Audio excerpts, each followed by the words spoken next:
All right, all brothers remove their head coverings. All sisters pray with their heads covered. We face the east towards Jerusalem. Brother Mikael, can you open this up, please? Abba, Father, was holy and true covenant Elohim, Abraham, Ishaq, and Yaakov. Heavenly Father Yahweh, we come before you, Father Yahweh, asking, Father Yahweh, for your word to come upon us, Father Yahweh, to learn your word, Father, to receive your word, Father Yahweh. Let it enter into our hearts, Father. Make our hearts soft and supple, Father, to receive your word, Father. And not just receive your word, to be able to do your word, Father, and do your mighty will. We give you thanks and praise, Father, Yeshua's holy mighty name, Father, our friend, our Savior, Father Yahweh, your holy Son.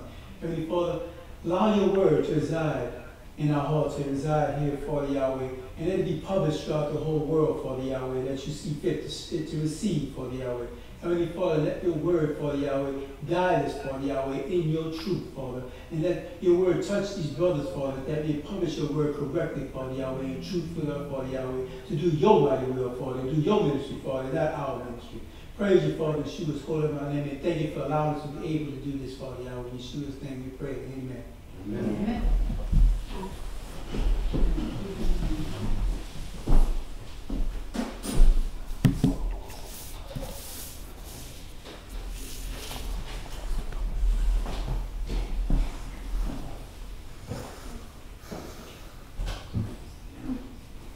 Well, he said for glory and for beauty, right? Yep.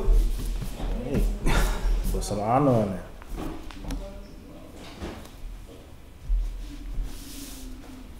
What made you come? How'd you come across it? How long ago you came across it? I was looking for something. I don't know how I came across it. I literally just came across it. And it just bust up the scriptures wide open, you know, in that one little section. Yeah. And I started looking for that word every single time it was being used, and it was being translated differently. But when you translate it correctly, it was opening up the meaning of Wow. So I was like, they trying to hide some stuff.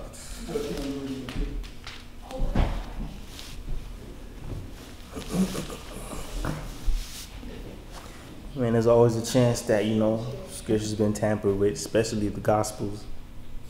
Yeah, I mean, the Hebrew words are there. They purposely chose English words that will change the perspective of what they're saying.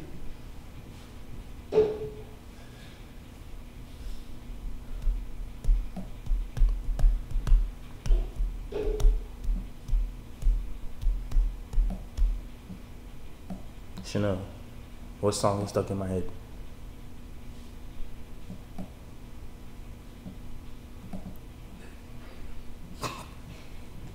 All right. Shalom. My name is Yadon Yasharah. My brother Yonatan Yasharah. Shalom. We want to apologize for the tardiness. Sometimes we get off work, we be a little late. Other times there's just things that we can't control. The power literally was off since like 5:30, 6 o'clock, and it just came on right before class. So we were setting up to do everything, the bare basic, and then the power cut off. So we said, all right, well, we might as well get it set up. So thank you for everybody that was patient on us. The title of today's Bible study is All Eyes of Yah. All Eyes of Yah. And what we're going to go over today is we're going to talk a little bit about the vision of the Most High and his Son. Obviously, he has the ability to see inside man's hearts, to see our actions and the motivations for our actions, as well as his ability to see all things and all people at the same time. And sometimes we feel when we do stuff in the dark that the Most High is not seeing what we're doing. But also, we want to talk about where his eyes are and who his eyes are. And his eyes are always on a certain group of people, and they're always on a certain place. So we're going to define all that, and we're going to get an idea of understanding the vision of the Most High in hopes of understanding that we are not going to hide anything from him. Even if you haven't done it, you can't hide what's in your heart when you're thinking about doing something. There you go. So let's open up in Hebrews chapter 4, and let's just get to the nitty gritty. We are naked before the Most High. Hebrews, or Ibarim,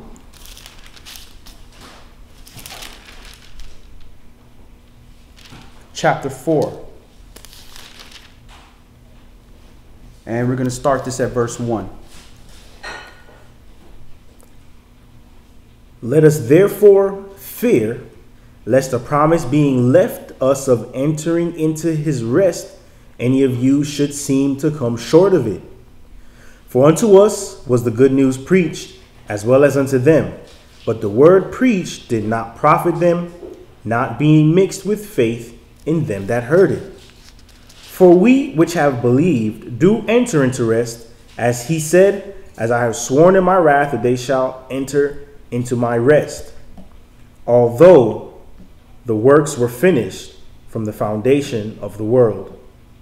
For he spoke in a certain place of the seventh day on this wise, and Elohim did rest the seventh day from all his works.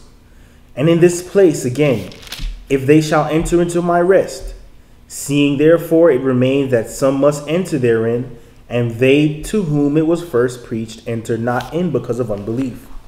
Again, he limits a certain day, saying in Dawid, today, after so long a time, as it is said, today, if you will hear his voice, harden not your hearts. For if Yahshua had given them rest, he would not afterward have spoken of another day. Okay, so here's another one of those clues. In verse 8, where it said, if Yahshua had given them rest, then he would not afterward have spoken of another day. And what they're talking about here is Joshua, the son of Nun. They're referring to before they were coming into the land. And they use the word Jesus here is because they got happy with Shua.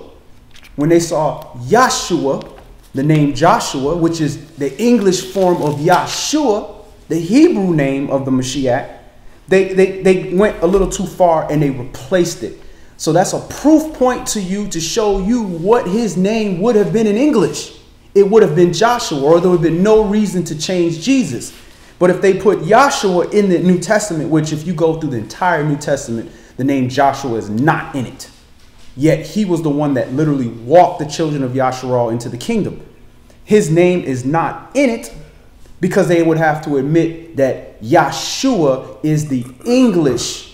Joshua is the English of Yahshua. You have something else? Yeah, I also want to bring up one of those Acts chapter 7. Also those verse 45, which also I know that came after brought in with Jacob Jesus into possession of the Gentiles, whom Elohim drove out before the face of our fathers into the day of Dawid. They was talking about Joshua. Right. So that's another one of those golden nuggets, how they wanted to kick the word out, the name Joshua out, because that is Yeshua's name in English, Joshua. Right. And it's Yeshua. So right. I want to bring that point out when you brought your one. Right. Because they can't tell you that Jesus is the English pronunciation of Yahshua or Yeshua, like they like to use. They want to take Yah's name out of Yahshua. Then you'd be like, well, who's Joshua? So they're playing games, but the same games gave us context clues for those that are spiritually discerning to see how here's the proof point. Go ahead. Verse 9. There remains therefore a rest to the people of Elohim. Hebrews chapter 4, verse 10. For he that is entered into his rest, he also has ceased from his own works, as Elohim did from his. Let us labor therefore to enter into that rest, lest any man fall after the same example of unbelief. For the word of Elohim is quick and powerful and sharper than any two-edged sword, piercing even to the dividing asunder of soul and spirit, and of the joints and marrow, and is a discerner of the thoughts and intents of the heart. All right, so the word of Elohim, the spirit of Israel, Yahshua, he can discern. That's why he has the ability to judge. That's why he said, I can judge, but I won't. Because he can see the intent of your heart. He knows why you did something. He's the life of man, the light of man. So when the light is present, it can see when there's darkness coming in. It can sense all these different things. We can't do that within one another. We can assume and we can say, well, I believe this brother's motivation was this, but we truly don't know, because even the person themselves sometimes don't understand their own motivation of doing things. But before we could even judge that matter, we got to learn how to judge properly. And that's the stage that we're in. Learning how to judge properly. And that judgment starts with yourself. Indeed. Learning how to judge your own self so that we can reach a depth that we can judge a matter between two brothers and sisters. There you Go ahead. Verse 13. Neither is there any creature that is not manifest in his sight, but all things are naked and open unto the eyes of him with whom we have to do. All right. So if all things are naked and open before his eyes, why are we lying to ourselves? Why are we hiding things from him? He already knows what you're doing. And a perfect example of your nature to hide. What was the first thing they did when they took of that fruit and Yahweh called unto them? go. They themselves, they covered themselves. They hid themselves. They hid themselves. And then they tried to cover up their sin, Right? their nakedness. They didn't know their nakedness was a sin at that time. But they tried to cover that up. And we try to hide from the Most High. But it's pointless. And a perfect example, even in people that are spiritual, that are trying to keep the commandments and somewhat walking in righteousness. Wait till atonement come around and analyze your thoughts. Most High. Even all up to last year, I had to catch my own self saying things like, well, I might have hurt that sister's feelings. You know, I may have been rude to that brother. I may have lied. What you mean you may have? You hiding this before the Most High. You know what you did. You know if you did something. But it's that innate fleshly nature to try to hide your filthiness from the Most High. When this is the day to uncover your stuff. This is like the day, come here, get a free bath. Wipes away everything. But yet we still hiding and we trying to protect our hearts from our own wickedness. Go ahead. Indeed. Verse 14. Seeing then that we have a great high priest that is passed into the heavens, Yahshua, the son of Elohim, let us hold fast our profession. For we have not a high priest which cannot be touched with the feeling of our infirmities, but was in all points tempted like as we are, yet without sin. That's why he had to come as the Mashiach, the firstborn son in flesh, so that he could teach us that, yeah, you can do this. You have the same spirit I have. You can resist the flesh and walk in righteousness. It's going to be difficult and you're going to feel pain, but you can do it. Go ahead. Let us therefore come boldly unto the throne of grace, that we may obtain mercy and find grace to help in time of need. All right, let's go to Zechariah chapter 3. Zechariah chapter 3.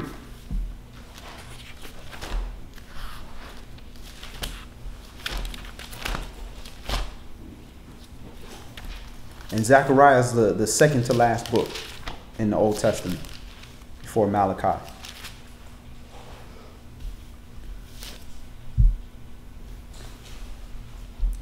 Zechariah chapter 3 and verse 1. And he showed me Yahshua the high priest standing before the angel of Yahweh, and Satan standing at his right hand to resist him. And Yahweh said unto Satan, Yahweh rebuke you, O Satan, even Yahweh that has chosen Jerusalem rebuke you. Is not this a brand plucked out of the fire? Now Yahshua was clothed with filthy garments and stood before the angel. And he answered and spoke unto those that stood before him, saying, Take away the filthy garments from him. And unto him he said, Behold, I have caused your iniquity to pass from you, and I will clothe you with change of raiment. And I said, Let them set a fair mitre upon his head. So they set a fair mitre upon his head, and clothed him with garments. And the angel of Yahweh stood by. And the angel of Yahweh protested unto Yahshua, saying, Thus says Yahweh of hosts, If you will walk in my ways, and if you will keep my charge, then you shall also judge my house, and shall also keep my courts, and I will give you places to walk among these that stand by. Hear now, O Yahshua the high priest, you and your fellows that sit before you, for they are men wondered at. For behold, I will bring forth my servant, the branch. For behold, the stone that I have laid before Yahshua, one upon one stone shall be 7 eyes. Behold, I will engrave the engraving thereof, says Yahweh of hosts, and I will remove the iniquity of the land in 1 day. In that day, says Yahweh of hosts, shall you call every man his neighbor under the vine and under the fig tree. All right, look at that Hebrew word for eyes. What's that Hebrew word for eyes? 5869. H5869. And that's ayin, just like the letter ayin. Properly a primitive word, an eye. By analogy, a fountain, as the eye of landscape. Affliction outward, appearance, before, think, best color, conceit, be content. Continence, displease, eye, face, favor, fountain, furrow, the margin, him, humble, knowledge, look, open, please, present, regard, resemblance, sight, thee, them, think, us, well, and you. And that word has a lot of different meanings to it as well, because it's an actual letter, and the letters come together to make a word which gives a meaning. Go ahead. And continue. We're going to go to chapter 4.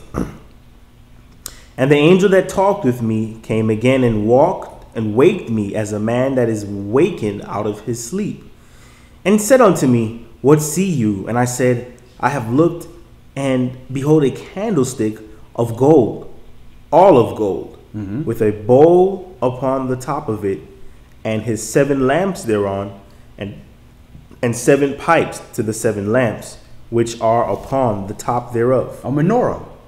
Did not say anything about 9. Go ahead.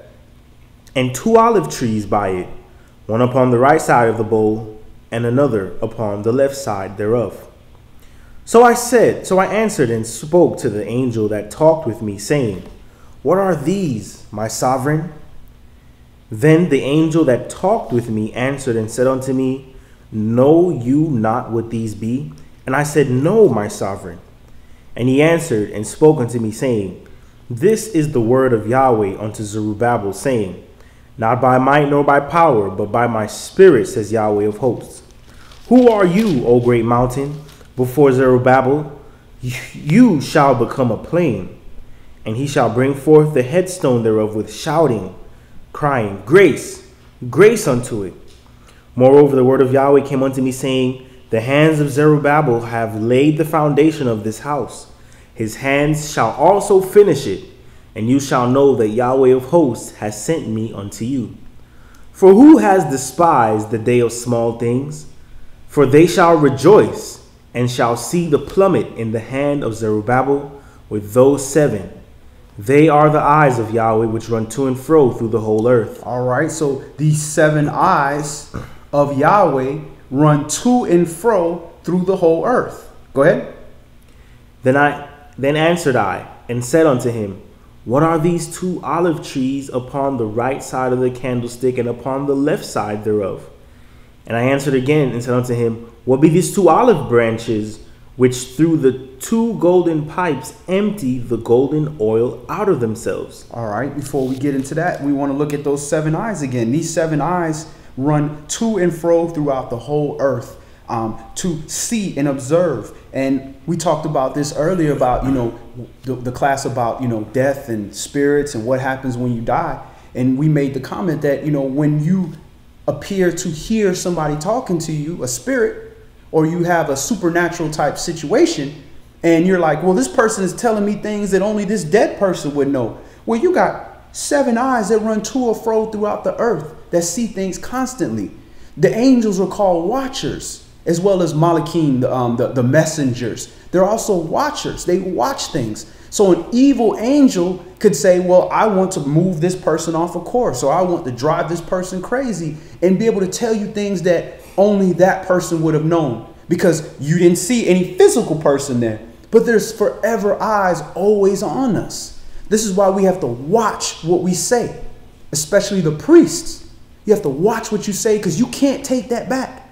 Your woman, your wife, your daughter, she can say something and you can override that she didn't mean it. But that husband, that father, that young man, he say that's it. The angel take that, and if he decide this is what I want to report, that's it. And that came out your mouth. Go ahead. And that completes chapter 4. No, we didn't finish that. And he answered, verse 13, and he answered me and said, know you not what these be? And I said, no, my sovereign.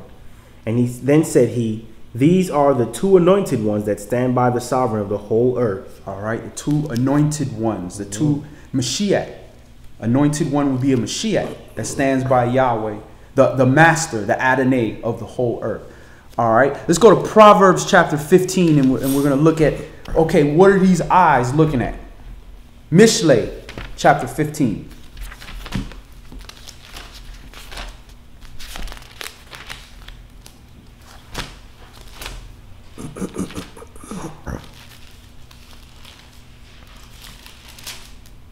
If we had a video camera on us, like the Real World or you know, Big Brother, just staring at us all the time, or even when they do it at work and they have the camera, you conduct yourself a certain way because you know somebody's looking at you. Well, if you knew that Yahweh was in the room right now staring at you doing your actions, how would you act? Try to be on your best behavior. You'd be on your best behavior. You'd be, you know, an upstanding citizen of the kingdom. So why do we think that because he's not physically standing here in an idol format that we have to act a certain way? Because that shows that we still suffer the idolism in our heart, because we have to physically see something standing there in order to worship it. And to worship Yahweh, you got to submit.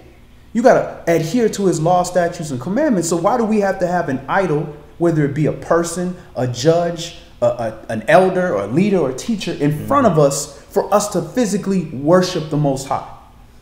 You know, it's interesting too where Yahshua said to someone, I can't remember where he said it, but he told them basically the kingdom of Yah is within you. So a lot of people are saying to themselves, oh, you know, let me wait till I get to the kingdom in order to change my ways, or, you know, let me wait till I see some sign to change. And they don't know that you're being tested right now. You're being tested to see if you're fit for the kingdom currently. Right. So you should behave yourself as though you were already there. Right. So that it's already evident that this person knows how to conduct themselves in the manner that I was asked, just by the minimal reading of the word. He didn't have to have a sign or wonder. Just through the hearing of the word, he was like, you know what, I can discern that this is the right thing to do.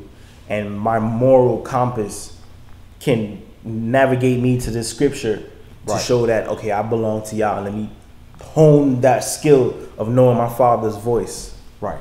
Right. Go ahead, brother. Mishlei, Proverbs chapter 15 and verse 1. A soft answer turns away wrath, but grievous words stir up anger. The tongue of the wise uses knowledge aright, but the mouth of fools pours out foolishness. So you have the brothers that sit on the corner, you know, and dress up and they yell and they scream at people.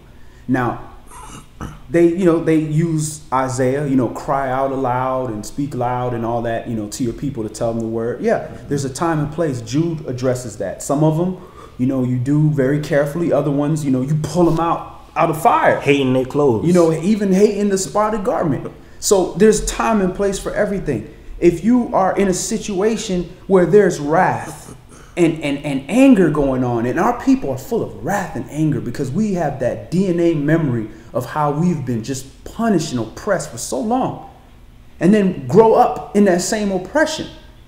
We got to deal with our people differently.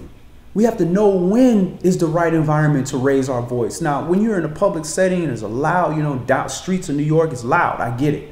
You got to scream. But when you're talking to a brother face to face and you're dealing with, you don't got to scream at him. If he's responding to that and that's helping him and is motivating him, then so be it. If that's like military, if that's proper, get it. But you can't take a broad brush and paint everything with it. You have to apply. A soft answer turns away wrath. The tongue of the wise use knowledge upright, but the mouth of fools pours out foolishness. Oh, white man, you gonna do this? What does this have to do with your brother right here that need to hear the word? White man and every other wicked person, whether white or black, is going to get what they sowed regardless. Focus on your brothers. Go ahead. Your laptop. Verse 3. The eyes of Yahweh are in every place, beholding the evil and the good. The wholesome tongue is a tree of life. All right, stop right there. Now, eyes of Yahweh are every place. And what are they observing? They're beholding the evil and the good. Okay, so they don't just see when you do something bad. They also see when you do something good as well. So don't feel that the good deeds that you do are not being seen of the Most High. He's not, the eyes aren't just out here looking at people that are doing things wrong. He's also looking at, okay, I'm here waiting to give my blessing out to somebody. Who can I give it to? Mm-hmm. There it is. There's a servant. Go ahead. And you know, brother, in order for us to even fathom how Yahweh can look here and look there all at the same time, it's like when you're standing up outside and a ant bites you on your calf muscle, you automatically know, and you look down and you can barely see him. This little ant, right. But Yah is the same way. In a little capacity, we can, you know, an ant is about this small, but we can tell of all the billions of cells in our body that these nerve cells have an issue. So Yah can do the same with us, where we don't understand that we live and breathe and have our being within Yah's spirit. Exactly. So whenever there's something good happening, like, ooh, something feels good, you know, somebody's massaging my back, or I ate good, it feels good, I can go to sleep now, or whether it's this is an ant bite and it needs to be addressed right now. Yah is doing the same thing for his children that he's created by his own means and all of creation. So it's easily spottable. Right. Day or night. Verse 4. A wholesome tongue is a tree of life, but perverseness therein is a breach in the spirit. A fool despises his father's instruction, but he that regards reproof is prudent. In the house of the righteous is much treasure, but in the revenues of the wicked is trouble. The lips of the wise disperse knowledge, but the heart of the foolish does not so. The sacrifice of the wicked is an abomination to Yahweh, but the prayer of the upright is his delight. The way of the wicked is an abomination unto Yahweh, but he loves him that follows after righteousness.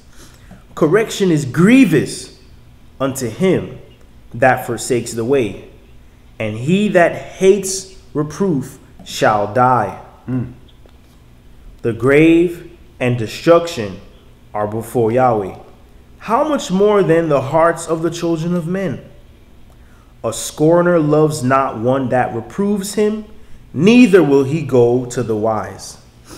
A merry heart makes a cheerful countenance, but by sorrow of the heart the spirit is broken. All right. And this is why our nation has been in sorrow for so long. Because it takes our spirit to be broken in order for us to turn back to the Most High. When in everything, we give those shallow things like, I want to thank God. And you're already thinking about the after party in that same speech. I want to thank God. You ain't spoke God the whole time. So in cheerfulness, while we were in the world, we're not thinking about the Most High. So the Most High is going to deal with us how we deal with him. Okay, so this is how I get your attention. Sorrow, a broken spirit. Now you coming to me. Imagine a parent that the only time you see your children is when they hurt or they in problems. Eventually that parent gonna feel used. He's still gonna love his child. So if we change the way that we deal with the Most High, he can change the way he deals with us. Because towards a righteous man, he presents himself righteous. Towards a froward man, he presents himself froward. So we have the control of those blessings. If we learn to worship him even more when we're being blessed, then maybe he would say, hey, this is great. I can bless him now because I'm going to see this servant and he's going to glorify me. Go ahead. Verse 14. The heart of him that has understanding seeks knowledge, but the mouth of fools feeds on foolishness. All the days of the afflicted are evil, but he that is of a merry heart has a continual feast. Better is little with the fear of Yahweh than great treasure and trouble therewith. Better is a dinner of herbs where love is than a stalled ox and hatred therewith. A wrathful man stirs up strife, but he that is slow to anger appeases strife. The way of the slothful man is as a hedge of thorns, but the way of the righteous is made plain. A wise son makes a glad father, but a foolish man despises his mother. Folly is joy to him that is destitute of wisdom, but a man of understanding walks uprightly. Without counsel, purposes are disappointed, but in the multitude of counselors they are established. A man has joy by the answer of his mouth, and a word spoken in due season, how good is it? The way of life is above to the wise, that he may depart from the grave beneath. Yahweh will destroy the house of the proud, but he will establish the border of the widow. The thoughts of the wicked are an abomination to Yahweh, but the words of the pure are pleasant words. So even the thoughts of the wicked are an abomination to Yahweh. So they don't even have to do anything. Just their thought process is just filthiness. Even in his silence, Yah is angry with him. Even when he hasn't said anything, Yah don't even like his meditation. Because he knows the thoughts are just a product of what's in the heart. So this is all part of his vision. He can see everything. He can see that you had no intentions to do good. So before he even thought about doing something for somebody, he already knew this heart is full of darkness. This eye is full of darkness. So there's nothing good going to come out of that. Go ahead. Verse 27. He that is greedy of gain troubles his own house, but he that hates gifts shall live. The heart of the righteous studies to answer, but the mouth of the wicked pours out evil things. Yahweh is far from the wicked, but he hears the prayer of the righteous. The light of the eyes rejoices the heart, and a good report makes the bones fat. The ear that hears the reproof of life abides among the wise. All right, so the light of the eyes rejoices the heart. So when you are receiving in light, you're receiving in this word, it helps rejoice the heart. I know I've been in situations where I've been borderline depressed.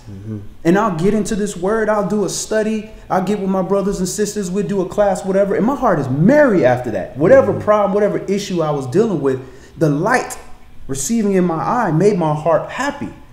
But we take learning righteousness as like a task that we have to do, something that's going to make us have to look at ourselves, instead of allowing the spirituality of dealing in righteousness, of actually being aligned with the Most High, to give us a merry heart.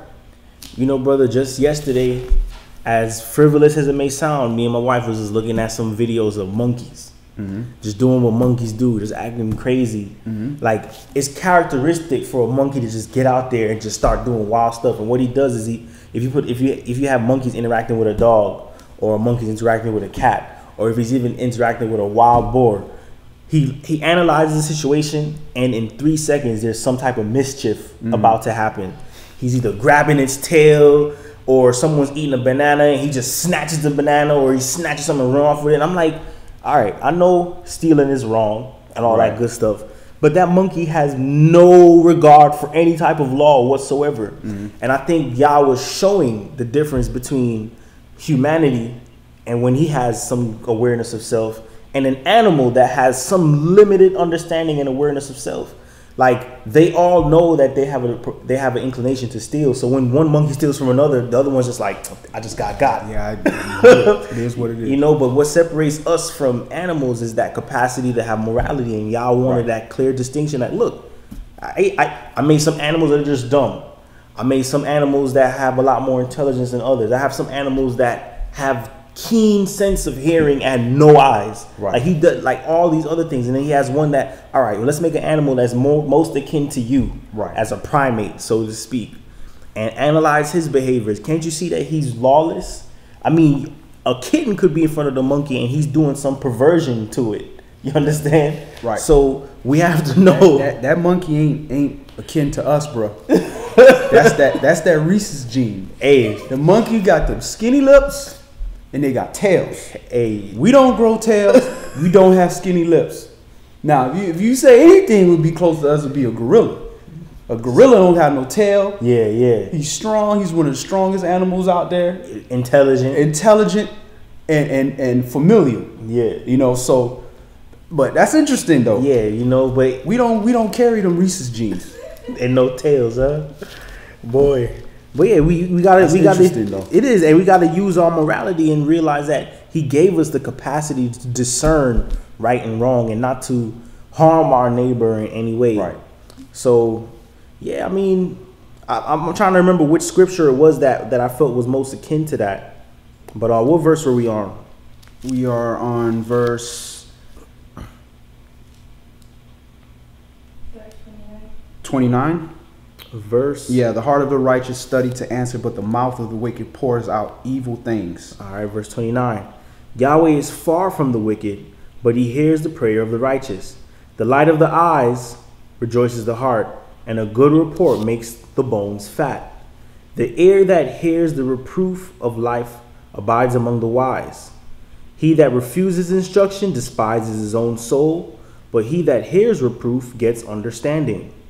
The fear of Yahweh is the instruction of wisdom, and before honor is humility. All right, before honor is humility, we have to humble ourselves so that we can receive reproof, you know, listen to counsel, so that we can receive honor at a later date when we live and walk honorably. If you live and walk honorably, you're going to receive honor. All right, let's move on to Jeremiah chapter 32.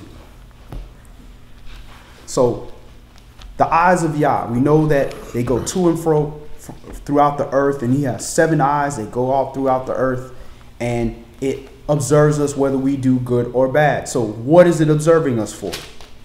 So Jeremiah chapter 32, Jeremiah chapter 32, and we're going to start that at verse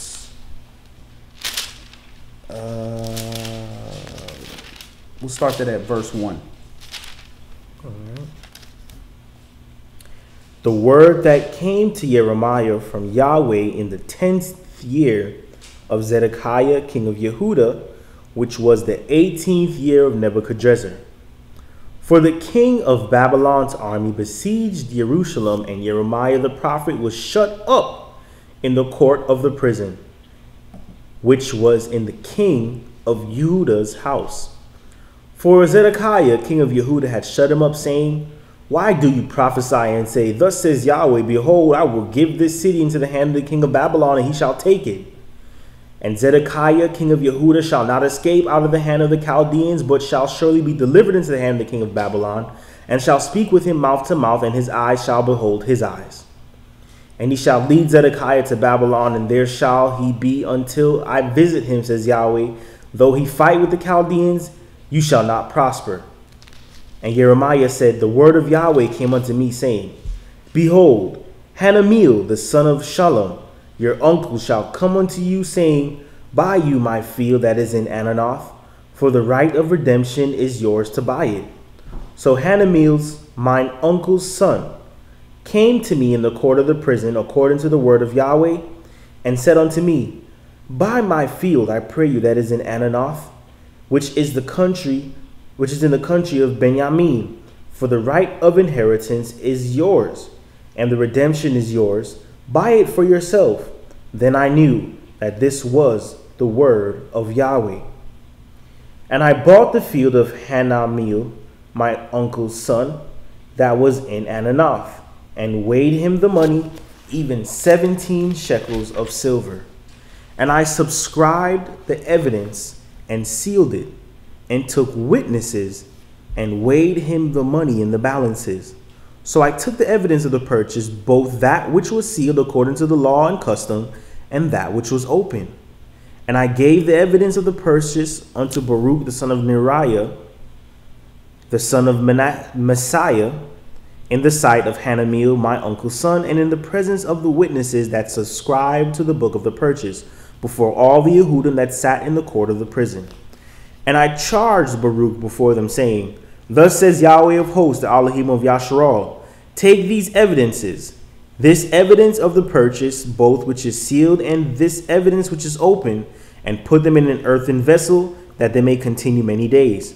For thus says Yahweh of hosts, the Elohim of Yasharal, Houses and fields and vineyards shall be possessed again in this land.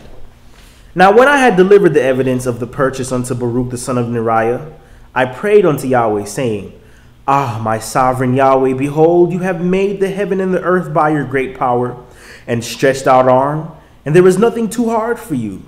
You show loving kindness unto thousands, and recompense the iniquity of the fathers into the bosom of their children after them. The great, the mighty El, Yahweh of hosts, is his name.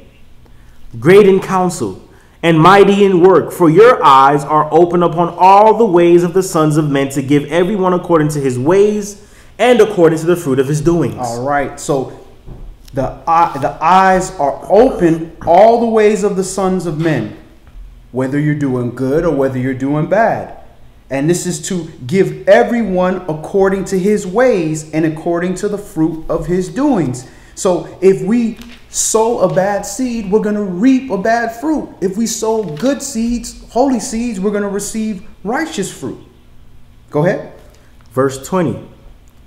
Which was set in signs and wonders in the land of Egypt, Mitzrayim, even unto this day in Yasharal and among other men, and have made you a name as at this day, and has brought forth your people Yasharal out of the land of Mitzrayim with signs and with wonders and with a strong hand and with a stretched out arm and with great terror, and have given them this land which you did swear to their fathers to give them, a land flowing with milk and honey.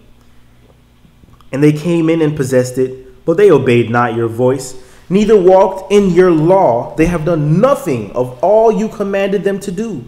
Therefore you caused all this evil to come upon them.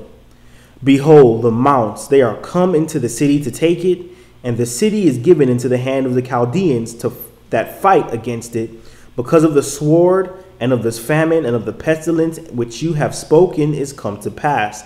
And behold, you see it. And you have said unto me, O my sovereign Yahweh, buy you the field for money, and take witness, for this city is given into the hand of the Chaldeans. Then came the word of Yahweh unto Jeremiah, saying, Behold, I am Yahweh, the Elohim of all flesh.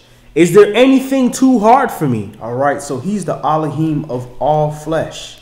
So he is known as the Elohim of Yasharal, but he's still the Elohim of all flesh. Go ahead. Therefore, thus says Yahweh, Behold, I will give this city into the hand of the Chaldeans, and into the hand of Nebuchadrezzar, king of Babylon, and he shall take it. So if he's the Elohim of all flesh, then he can use whichever flesh he decides to do his will. He just decided he wanted to use the children of Yasharal to do his glory, to do his righteousness in the world. And he decided, I want to use the Chaldeans, I want to use Babylon to be a belt to the backside of Yasharal. But that's still his people, but they're not his chosen people. That's just the difference. Go ahead. And the Chaldeans that fight against this city shall come and set fire on this city and burn it with the houses upon whose roofs they have offered incense to Baal, and poured out drink offerings unto other gods to provoke me to anger. For the children of Yasharal and the children of Yehuda have only done evil before me in their youth, from their youth. For the children of Yasharal have only provoked me to anger with the work of their hands, says Yahweh. As it is to this day. Let's stop right there. Let's go to 2 Chronicles chapter 16.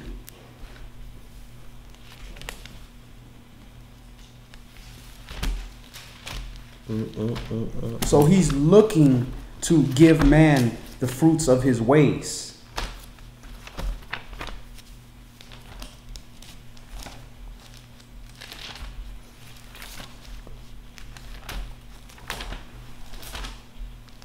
Second Chronicles. I always forget Chronicles. What is the Hebrew for Chronicles? The Hebrew for Chronicles is Hayamim. Divri. Yeah. Divri Hayamim. Hayamim. Or Rishon. So we're in second. So Divri would be second. Hayamim. Divri And Rishon Hayamim would be the first one, right? Rishon. Mine is showing both of their name Divri Hayamim. So I guess it would be Rishon and Shini. Rishon Yom Shini. Right. Second is Shini. So Divri Hayamim is Chronicles, period. Events of the days. The name of the book derives from the Hebrew Divrei Hayamim, meaning the events of the days. Chronicles. Okay. All right. 2 Chronicles, chapter 16. So it would be Shani Divrei Hayamim. Okay. Shini Divrei Hayamim. That's how much we read Chronicles. Everything. Mishlei. Go ahead.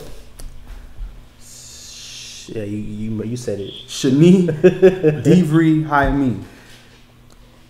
In the 6th and 30th year of the reign of Asa Baasha, king of Yasharal, came up against Yehuda and built Ramah, to the intent that he might let none go out or come in to Asa, king of Yehuda. Then Asa brought out silver and gold out of the treasuries of the house of Yahweh and of the king's house, and sent to Ben-Hadad, king of Syria, that dwelt at Damascus, saying, There is a league between me and you, as there was between my father and your father. Behold, I have sent you silver and gold. Go, break your league with Baasha, king of Yasharal, that he may depart from me. And Ben-Hadad hearkened unto King Asa, and sent captains of his armies against the cities of Yasharal, and they smote Ajan, and Dan, and Abel-Maim, and all the store cities of Naphtali. So there's war between Northern Kingdom and Southern Kingdom. And was it Southern Kingdom went and got Syria? Wow. And it came to pass, when Baasha heard it, that he left off building of Ramah, and let his work cease. Then Asa, the king, took all Yehuda, and carried away the stones of Ramah, and the timber thereof therewith Baasha was building. And he built therewith Geba and Mizpah. And at the time of Hanani, the seer came to Asa, king of Yehuda, and said to him, Because you have relied on the king of Syria, and not relied on Yahweh your Elohim, therefore is the host of the king of Syria escaped out of your hand. Were not the Ethiopians, the Cushites, and the Lubims a huge host with very many chariots and horsemen? Yet because you did rely on because you did rely on Yahweh, he delivered them into your hand. For the eyes of Yahweh run to and fro throughout the whole earth, to shew himself strong in the behalf of them whose heart is perfect toward him. Herein you have done foolishly. Therefore, from henceforth you shall have wars. All right. So the eyes of Yahweh, remember these 7 eyes, run to and fro throughout the whole earth, and to show himself strong on behalf of them whose heart is perfect towards Yahweh. So where we go wrong is, instead of working on our ways and analyzing, well, why am I in the situation that I'm in now? We tend to say, well, how can I fix the situation myself? Instead of looking at, well, why did I get in this situation to begin with? So the issue is, and every other issue in here, when we have issues and problems, Yahweh will say, well, you know why you having problems. Look, when we lost the AI, well, you haven't figured this out. You think I want you to have destruction and to be losing to these little small retarded people that's in the land? No, we lost to them because we brought wickedness upon us. So in this situation, he's saying the same thing. Like, why are you going to Syria? Why are you going to another country to try to deliver you from this situation, instead of asking, well, why am I fighting against my brother to begin with? Why is my kingdom split to begin with? Was it because northern Israel is just wicked? Or is it because the children of Yasharal, period, are being wicked, and now they're having problems amongst each other? So instead of dealing with the source and saying, you know what, I'm going to continue walking in righteousness because Yah is going to see my righteousness, we trying to take things in our own hands and go war against our own brothers, which is not lawful. But also what I'm seeing there as well is, you know, if you could put a little background on there, by this time, Yahweh kind of stopped dealing with the northern kingdom. Right. All the seers and prophets were talking to people from Yehuda. Once in a while, a messenger might get sent to the northern kingdom to like give some rebuke to the king, like, you're going to die, and just dip. But Yahweh was still showing mercy even through his chastisement. Right. Even through the fact that he even took the time to send a prophet to Asa to say, look, you didn't rely on me. Because of Dawid. Mm-hmm. It's the only reason he was being kind to Yehuda. Indeed. You know, and it's like he's still saying, like, I wanted you to rely on me. It wasn't like I wanted you just completely wholly delivered to just get ruined by other countries and rely on other people. I want Asa was looking at the kings of Yehuda. He was one of the good ones. One of the pretty right. Most of the time, he was righteous. So it just goes to show that though Yah's chastisement sometimes is harsh, it's still chastisement. It's better than being cut off wholly and him just like, I'm not dealing with you, period. Go into reprobation because I'm just fattening you up for a nice big slaughter so that other people can fear and hear. So sometimes, you know, Yah's chastisement is rough and a lot of it is harder than others. Right. The only remedy we can have is try our best to be as humble as possible before him and catch ourselves before falling. Right. And even in the slightest, when there's the slightest evidence of chastisement, just be like, you know what, let me just, whatever I think is bad, let me just throw it away. Fix the stuff. Let me just start cleaning. Something's dirty in here. Yeah, Let me start cleaning. Some accursed thing entered the camp, you know, and just clean out the place. But even in his chastisement, there's mercy in there. And we got to keep looking at it that way. And you brought up a great point. First of all, he chastens them who he loves. You know, if you're not chastening you, then you're a bastard. So if you get chastened, that lets you know his eyes are on you. And if his eyes are on you, it's only bad for you because you're doing bad. But if his eyes are on you and you do righteousness, you know blessings is right here at the door. Indeed. Go ahead. Indeed. Verse 10. Then Asa was wroth with the seer. See, he messed up right here. You can get mad because he's rebuking you. And we just read in Proverbs that the wicked refuse rebuke. Here's not rebuke, and he shall die therein. And Asa was wroth with the seer and put him in a prison house, for he was in a rage with him because of this thing. And Asa oppressed some of the people the same time. And behold, the acts of Asa, first and last, lo, they are written in the book of Kings of Yehuda and Yasharal. And Asa in the 39th year of his reign was diseased in his feet until his disease was exceeding great. Yet in his disease he sought not to Yahweh, hard-headedness. Right, but who did he seek to? Because he got money. Not even some witch doctor. Right, but to the physicians. He sought not to Yahweh, but to the physician, even though Yahweh is beckoning to him and sending him prophets. Right. So that's why his chastisement got worse. First, it was like, I'm not even going to touch your body. I'm just going to let you, send people to war and whatnot. Now, I'm going to put rottenness in your bones. And he touched your feet. He could have touched anything else. You know, how many hand. How many people you know died from feet other than Bob Marley? That's the only person. But he died of melanoma cancer, which lets you know he was a Gentile. We can't die from that. We got melanin. That attacks white people. But he had sickness in the feet. Yahweh gave him all the time for the sickness to go from his feet all the way to his head. And instead, he turned, not learning the lesson of turning to Syria. He turned yet to another man to deliver him instead of saying, well, why am I being afflicted? And Asa slept with his fathers and died in the 41st year of his reign. And they buried him in his own sepulchre, which he had made for himself in the city of Dawid, and laid him in the bed which was filled with sweet odors and diverse kinds of spices prepared by the apothecary's art. And they made him a very great burning for him. All right. Let's go to 1 Peter chapter 3. Had it rotting that man foot off. He just wouldn't hear. And I mean, we do the same thing. Yeah. We have to be damn near to our deathbed before we try to even think about repenting.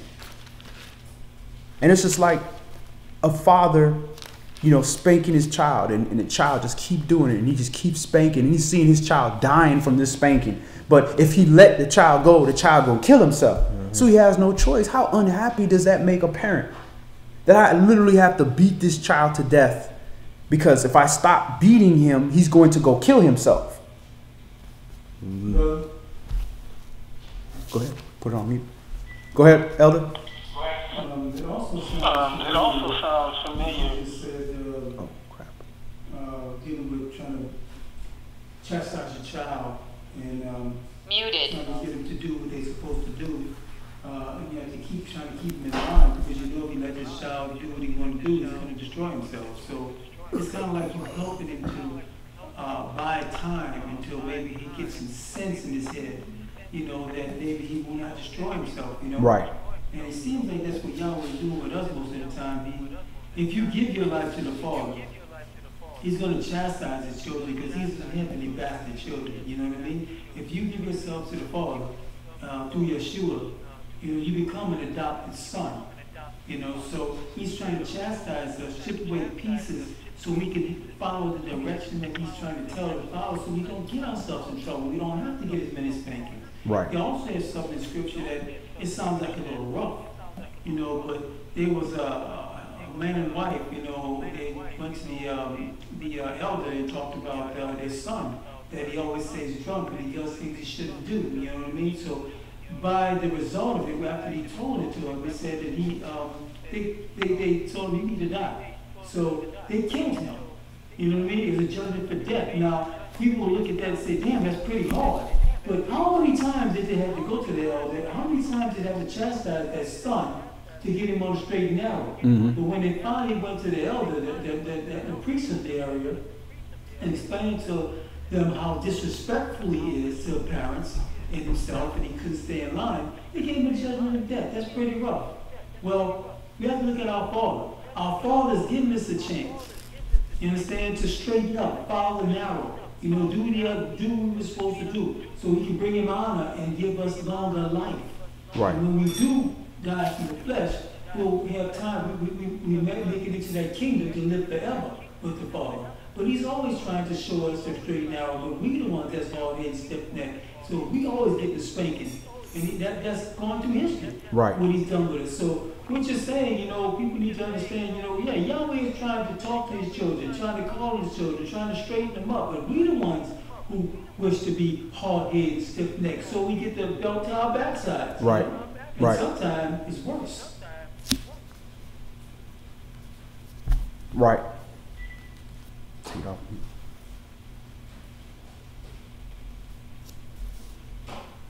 Unmuted. All right, so we're at 1 Peter in chapter 3. Likewise, you wives, be in subjection to your own husbands, that if any obey not the word, they also may without the word be won by the conversation of the wives. And conversation in that context means the behavior of the wives. When a man and brothers acting up, blah, blah, blah, blah, blah, blah, and then one of our sisters walking there with their heads covered, humble and meek, brothers don't be, brothers, how you doing, sister, and all this stuff.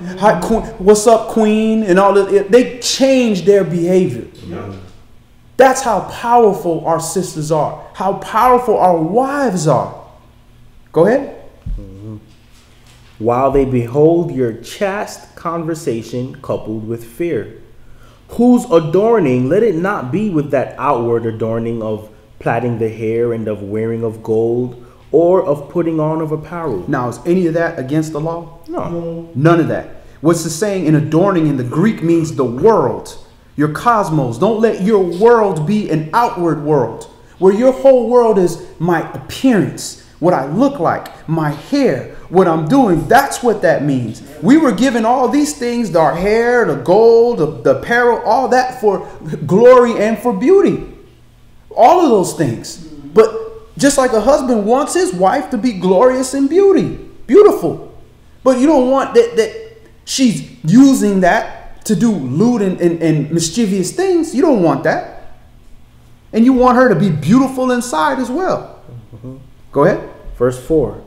But let it be the hidden man of the heart, in that which is not corruptible, even the ornament of a meek and quiet spirit, which is in the sight of Elohim of great price. So let it be the hidden man, the person, the real true nature, the spirit of a person that you have to spend a little bit of time to see that beauty.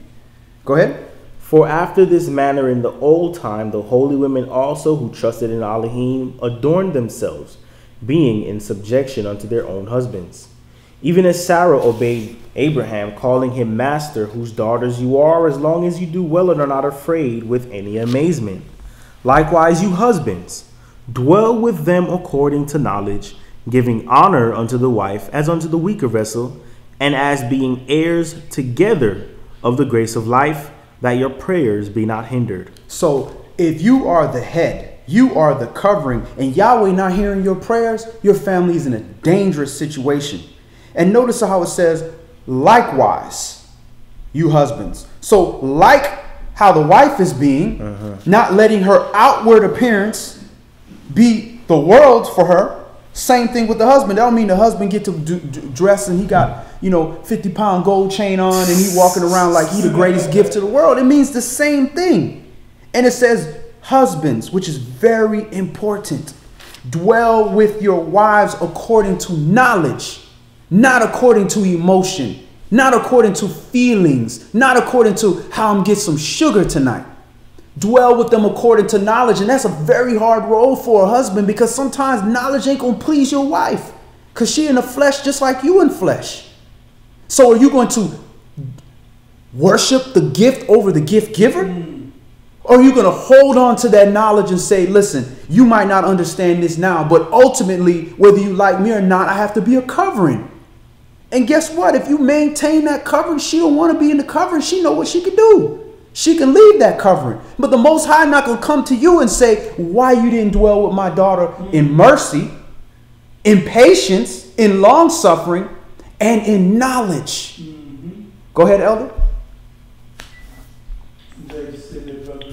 Also wanted to add in what you just said was Ephesians chapter 5, dealing with verse 25, dealing with husbands. It says, husbands, love your wives as Christ, which is Mashiach, also Love the assembly. church, Right. and gave himself for it. Which means that, yeah, we got to make a lot of sacrifices. We got to do a lot of things. It may hurt us, but I guess in practice, by following what Yahweh has to say, it will become easier to handle that piece of business, because we are always in the flesh, you know what I mean? So we haven't been taught how to sacrifice ourselves. Right. Oh yeah, brother would say, okay, look, I'll give my life for my wife. You understand? Okay, it does say, you give your life for your spouse, so forth. But yes, it goes a little deeper. How about living for your spouse? Right. How about learning how to sacrifice our fleshly attitudes, And because I know I'm one of those people, brother, that fails these tests. You know what I mean? So it's practice for me also. Hopefully I'll do better in my life, so I will appease my Father, following, his laws here. But we have to learn how to back down, and choose the issues to fight the wars that we're supposed to fight, and leave the other things alone. Right. You know what I mean? Because we're going to injure our wives, and that being our vessels that Yahweh gave to us, and that's part of us. That's our flesh. We're injuring ourselves. Exactly. So yeah, it goes with that deeper wisdom when we look at this. Right.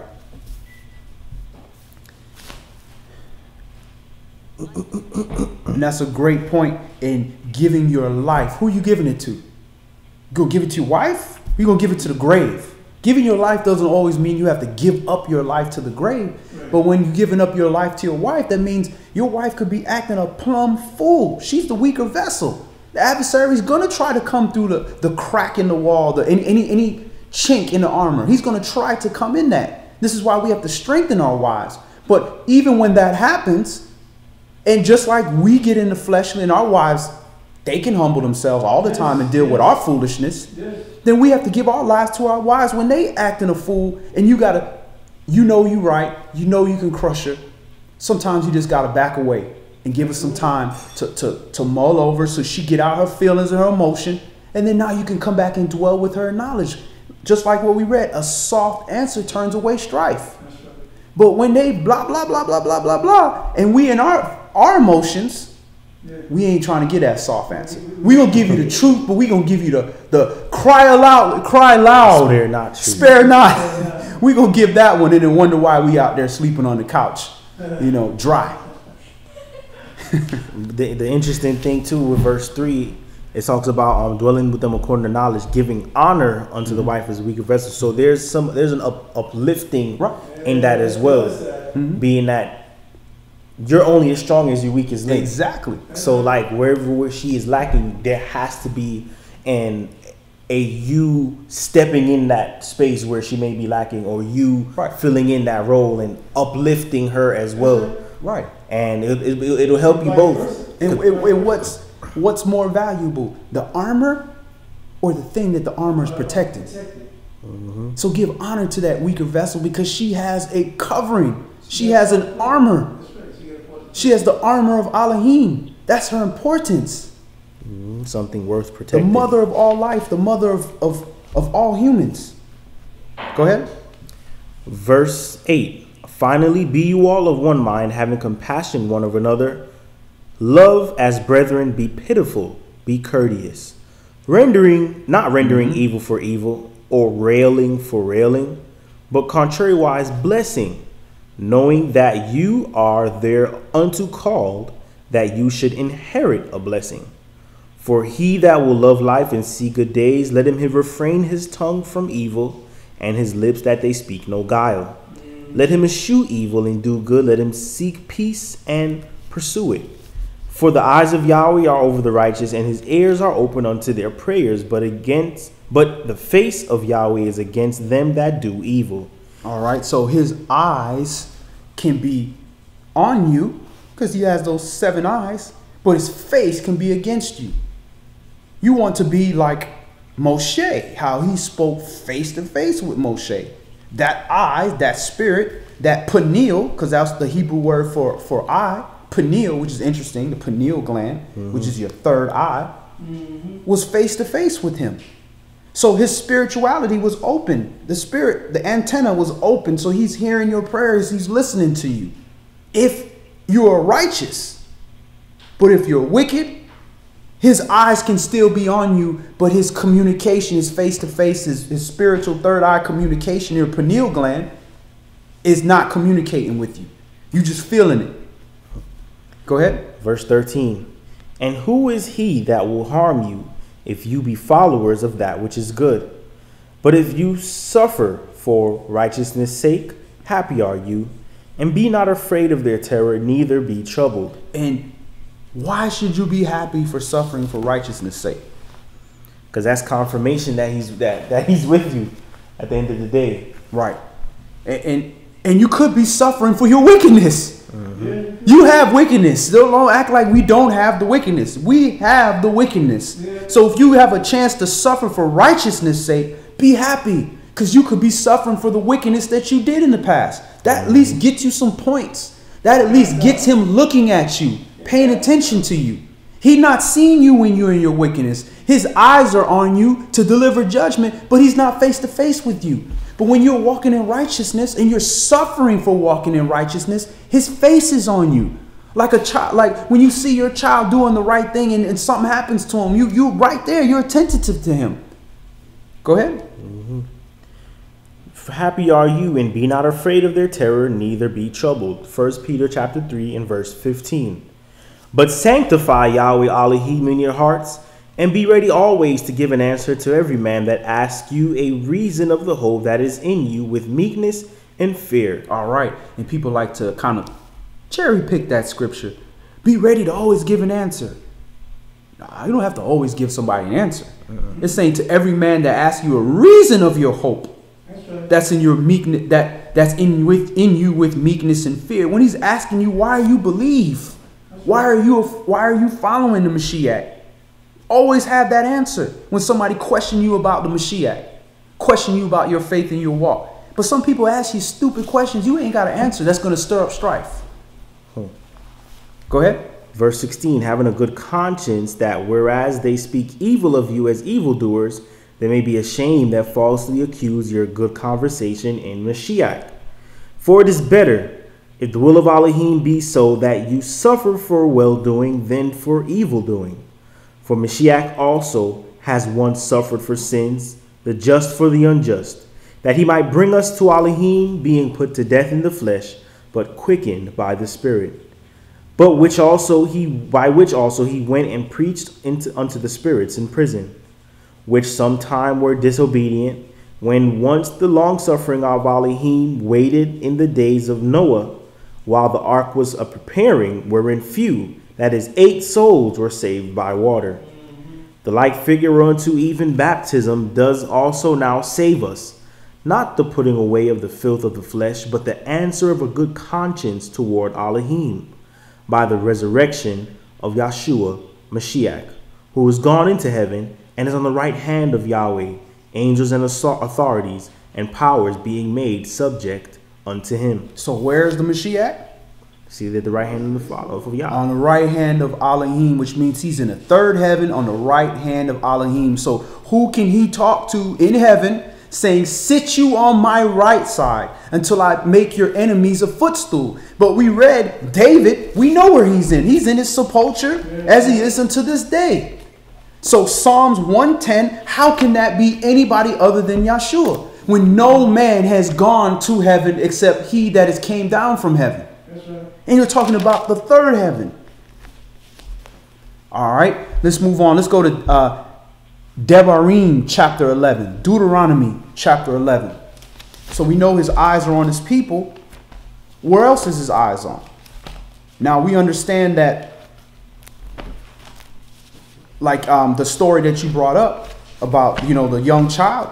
When he's in the land and you carrying on, you acting like that, there's little room for disobedience, because you're in the land where Yahweh's face is always at, where his spirit is, where his eyes are always on. So the spirit is constantly there. So there's not much room. It has to be kept perfected. That's why the punishment is more severe there. Well, his eyes are always on his people, Yasharah. This is where his spirit is, his firstborn spirit. So it's the same principle. That's why we get punished so harshly and have less room for error like the rest of the nations. The rest of the nations do that and been doing it for thousands of years, and they seem to be doing fine. Not us. We in captivity. Well, like he said, you know, Ethiopia and Seba have I given up for you, and right. Egypt, and these were great civilizations that he loved. Mm-hmm. He loved Mitzrayim. He loved Elohim of all flesh, right? Elohim of all flesh. You know, to the day he's saying Assyria and Mitzrayim and Egypt shall be one with Israel. You understand? It's talking about there should be an altar in Egypt. These are places that Yah loved, but he paid them no attention for the sake of look. You know, even left them to chastisement, let them inherit their own ways. Or just let them do what they want to do as Gentilian nations and not try to refine them even more. He focused his refinement on the children of Yahshua. Sounds like a race. The Gentilian people. The Gentilian people. That's the spiritual seed of the Gentilians. Mm-hmm. But, you know, he focused his true chastisement on Yahshua, you know, and is a beautiful thing. And he's extended that now in this dispensation of time for the time of the Gentiles to be fulfilled. But when that door was closed, back to the order of things. Right, right. Devarim, Deuteronomy chapter 11. Let's start this at verse 1. Therefore, you shall love Yahweh your Elohim and keep his charge, and his statutes, and his judgments, and his commandments always.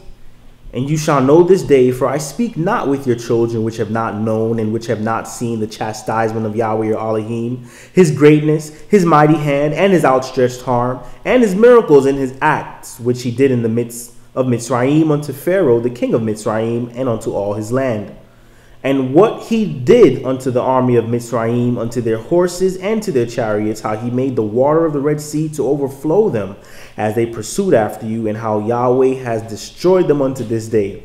And what he did unto you in the wilderness until you came in this place, which he did unto Dathan and Abiram, the sons of Eliab, the son of Reuben, how the earth opened her mouth and swallowed them up in their households and their tents and all the substance that was in their possession in the midst of all Yasharal. For your eyes have seen all the great acts of Yahweh which he did. Therefore shall you keep all the commandments which I command you this day, that you may be strong and go in and possess the land where you go to possess it, that you may prolong your days in the land which Yahweh swore unto your fathers to give unto them and to your seed, a land that flows with milk and honey. For the land where you go in to possess it is not as the land of Mitzrayim from where you came out, where you sowed your seed and watered it with your foot as a garden of herbs. But the land where you go, that was like a side shot. Mm. You plant your little side gardens with your little herbs. But the land where you go to possess it is a land of hills and valleys that drinks water of the rain of heaven. Y'all's boasting. A land which Yahweh your Elohim cares for. Now, where's this land, this great land now? Why it don't look like that now? Because it's blessed. Because Yah is not there. And His spirit ain't there.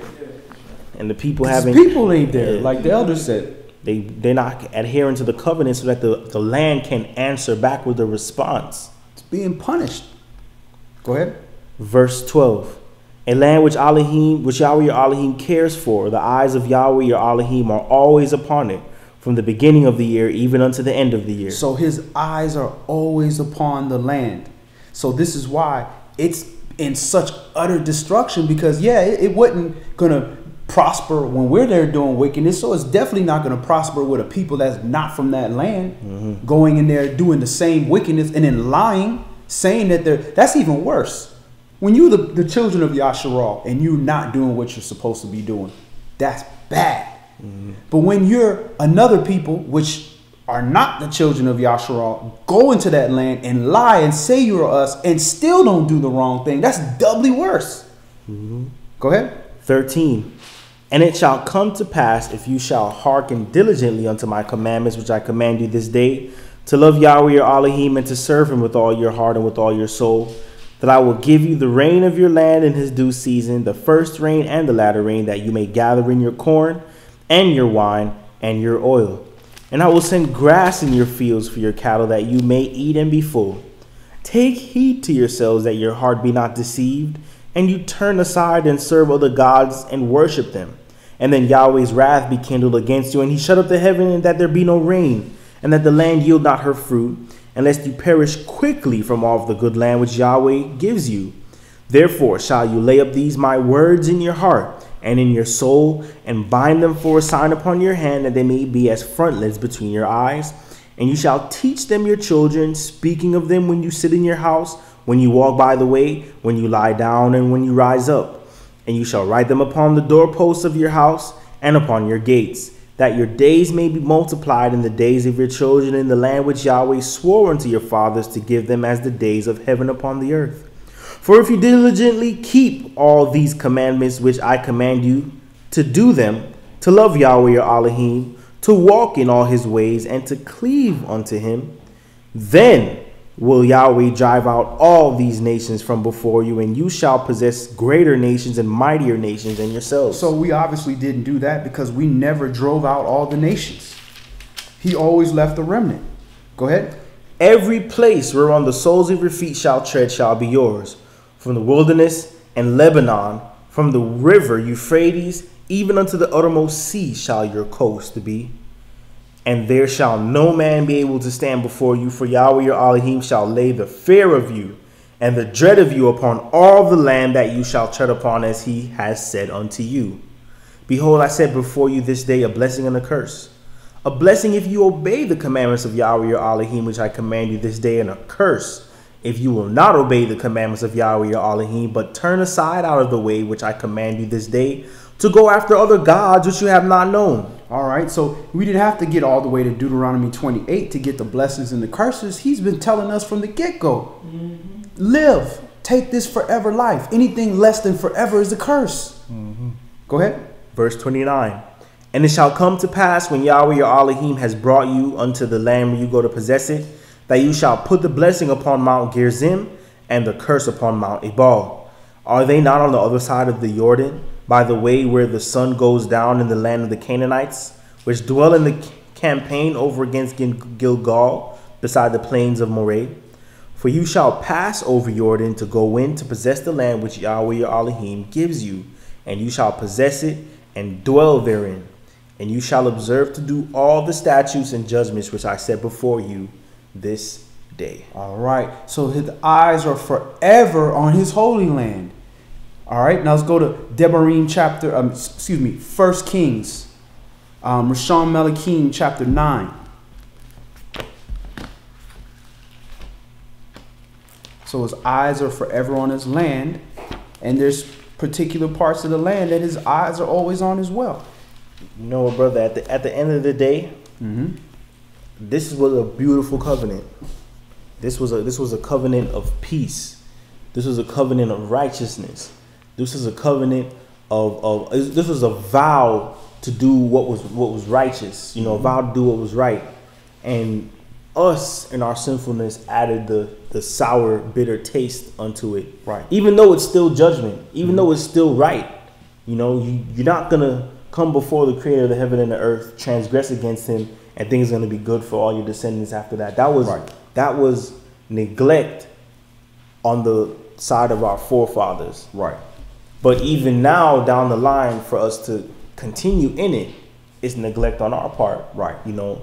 So, but at the end of the day, this is a beautiful covenant to go in partnership with all the creation. As beautiful as the world is, all that Yah has set in order, trees and clouds and mountains and animals and wildlife, and a beautiful covenant and people to go with it. But we keep messing it up. But if we can see it now for the beauty that it really is, we can probably be more motivated to do what is right and realize that if I just focus solely on doing his commandments, he's gonna add glory unto everything else. Right, right. And you brought up a point, you know, thinking that we're gonna transgress all these laws and it's gonna be great for our children. It can't be, because the children are inheriting the deeds from us. So it's not necessarily say I'm just gonna curse your kids because what you did. No, you're gonna curse your kids because they grew up watching you. Whether you're a hypocrite and you're saying, "Oh, yo, praise Yahweh," then you turn around and do, you know, things that praise Baal.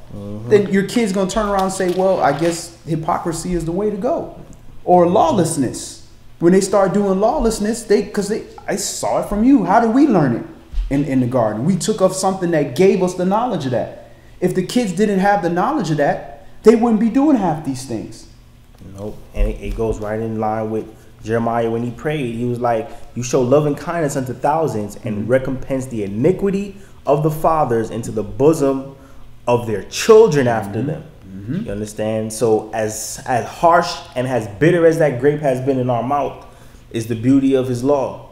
At the end of the day, we just have to humble ourselves to it and do our best to get back in right standing and even back out those scales so we can stop inheriting these curses every day and every night. Right. Go ahead. Go ahead, Elder. Basically, just that what you said, you basically broke the law. And it's still on the books for y'all. And we have to mend that law. When you break, something in your house or your kitchen or whatever you're called, if you want to use that code, you have to fix whatever you broke. Now, if your child is inheriting that code and you're not around anymore, he has to use that, it still has to be broken. It's fixed. It still has to be fixed if it wants to be used. It's the same as this law. Yahweh's law is still holding over our heads. In the law, we have still broken it. So we have to mend that. Now think about how widespread. If it's only a handful of people, you can congregate those people together, talk with them, reason with them, and see where they are to mend that law back together. But if it's widespread as it is today all over the world, how are you going to reach all those people? That means that all those people is subject to still underneath that broken law. So you still have to pay for that law. And our children and children's children have been paying for that law for a long time because all of us now have to hear this and everything has to be rectified. So it's under Yahweh's will and grace and mercy when he says it's time for us to gather back together again to rectify that law. It's only going to be a handful of us that's going to do his will, and yet the other portion of it is going to be bloodshed. So that will cleanse that sin away, and the ones that follow Yahweh will re-sew that law back together because of our obedience unto the Father. So this is the way I see it. I mean, anyone sees it a little different? It's pretty clear to me. Go ahead, brother. First Melachim, chapter 9 and verse 1. And it came to pass when Solomon, had finished the building of the house of Yahweh in the king's house, and all Shlomo's desire, which he was pleased to do, that Yahweh appeared to Shlomo the second time, as he had appeared unto him at Gibeon. And Yahweh said unto him, I have heard your prayer and your supplication that you have made before me. I have hallowed this house which you have built to put my name there forever, and mine eyes and my heart shall be there perpetually. All right. So his eyes, his mind, and his heart, his thoughts will forever be on his temple, his holy place within his house. So in understanding that that was the physical house that was made, then now we have the new temple, which Yahshua is the cornerstone of that temple, and we are the fleshly blocks of that temple.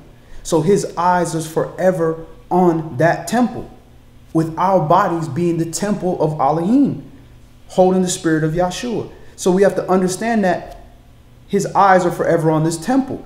This is also where they burn the incense, which carried the incense, carried the smoke of the prayers.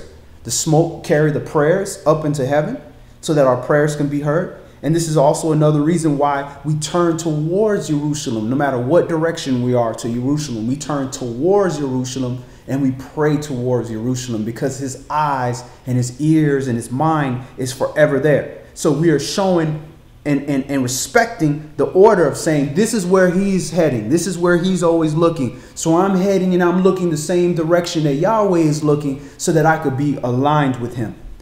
So that's what I wanted to read there. Let's go to Tehillim chapter 34. Psalms chapter 34. So his eyes is always on his land, and specifically within his land, his eyes are always on his temple. We are that temple now. That physical temple was destroyed because we idolized it, and we made that like that was where his holiness was. This holiness was there because we were supposed to be holy people there. Mm-hmm. Psalms Tehillim chapter 34 and verse 1. I will bless Yahweh at all times. His praise shall continually be in my mouth. My soul shall make her boast in Yahweh. The humble shall hear thereof and be glad. O magnify Yahweh with me, and let us exalt his name together. I sought Yahweh, and he heard me, and delivered me from all my fears. They looked unto him and were lightened, and their faces were not ashamed. This poor man cried, and Yahweh heard him and saved him out of all his troubles. The angel of Yahweh encamps round about them that fear him and delivers them. O taste and see that Yahweh is good. Blessed is the man that trusts in him. O fear Yahweh, you his saints, for there is no want to them that fear him. The young lions do lack and suffer hunger, but they that seek Yahweh shall not want any good thing. Not want any good thing. Go ahead. Come, you children, hearken unto me. I will teach you the fear of Yahweh. What man is he that desires life and loves many days, that he may see good? Keep your tongue from evil and your lips from speaking guile. Depart from evil.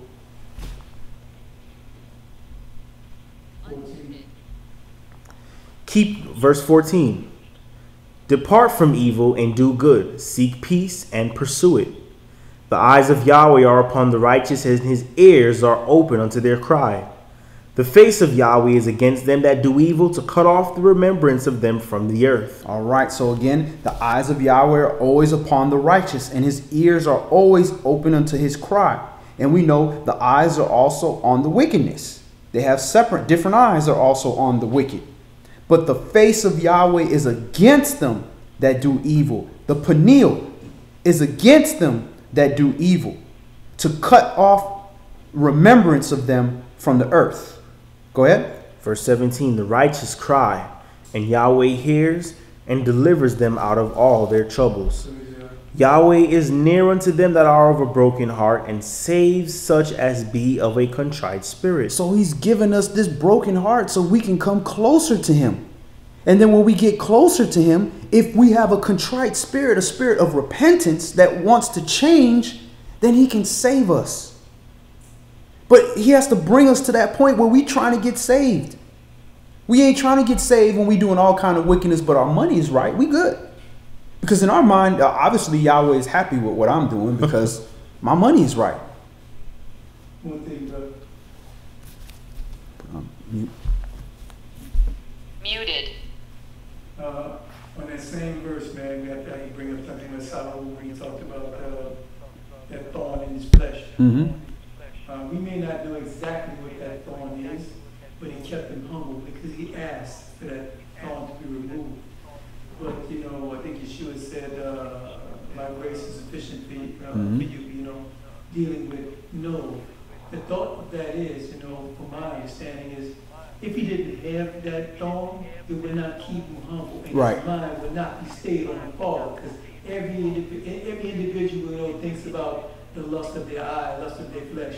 So by him studying and being a man who studied many years of his life, the word is in him. And by meeting Yeshua and doing the will of Yah through Yeshua, that thorn is keeping him on point. Guided by Yahweh, not going from the left, not going to the left or to the right.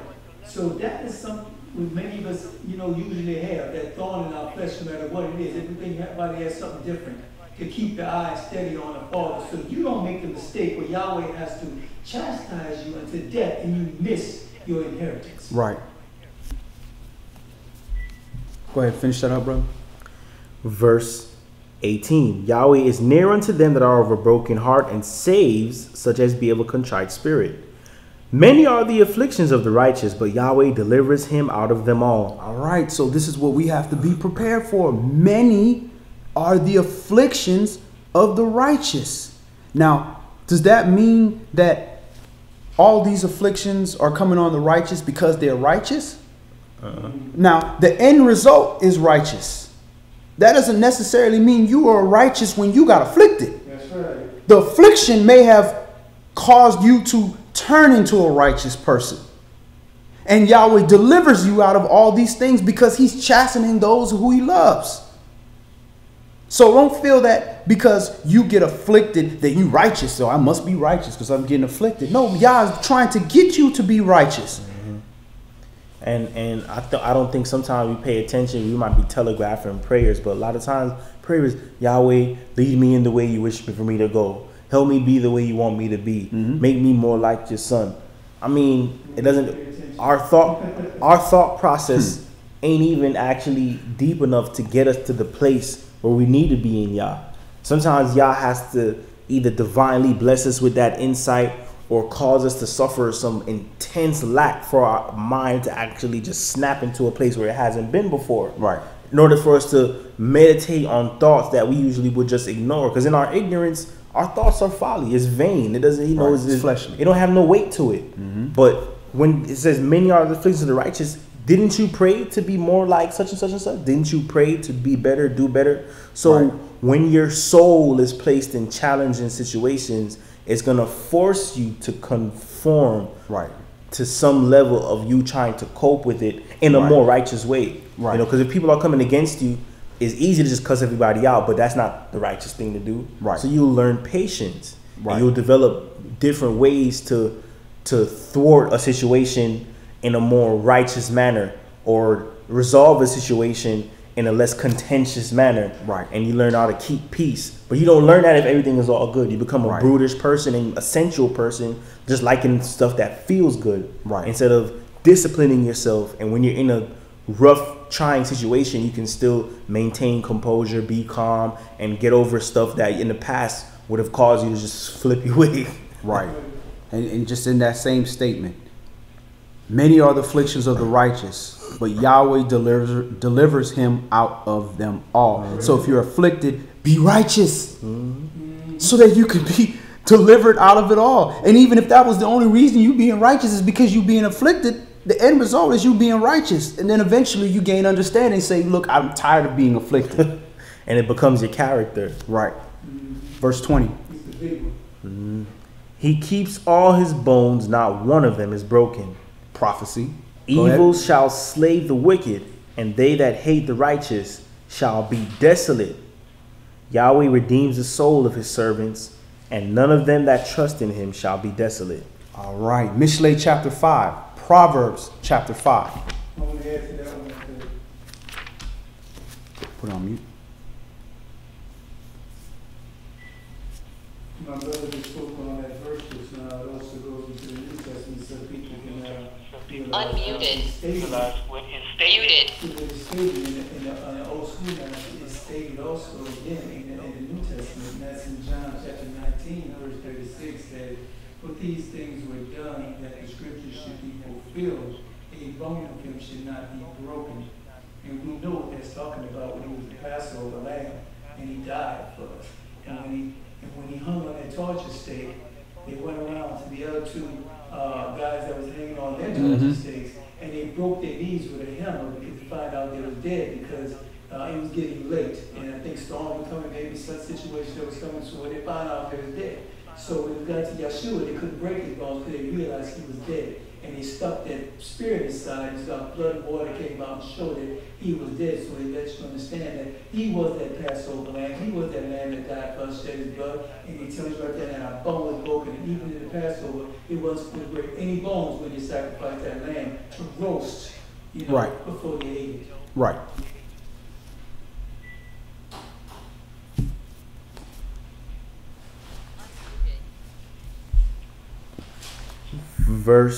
Proverbs, Mishlei, chapter 5, and verse 1.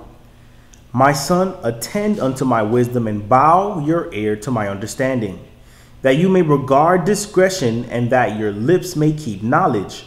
For the lips of a strange woman drop as a honeycomb, and her mouth is smoother than oil, but her end is bitter as wormwood, sharp as a two-edged sword. Her feet go down.